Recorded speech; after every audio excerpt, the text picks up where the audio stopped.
Sa number 4, driver sang truck na nakabunggo kag nakapatay sa Magnobihanay sa Barangay Takuling sa Bacolod, ginbuy-an na.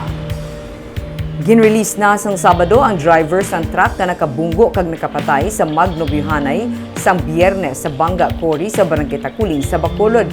Ini matapos ang initial settlement sa tunga sang pamilya sang biktima kag sa suspect kag sa kumpanya sini. Suno sa hepe sa Police Station 6 nga si Captain Dax Santillan.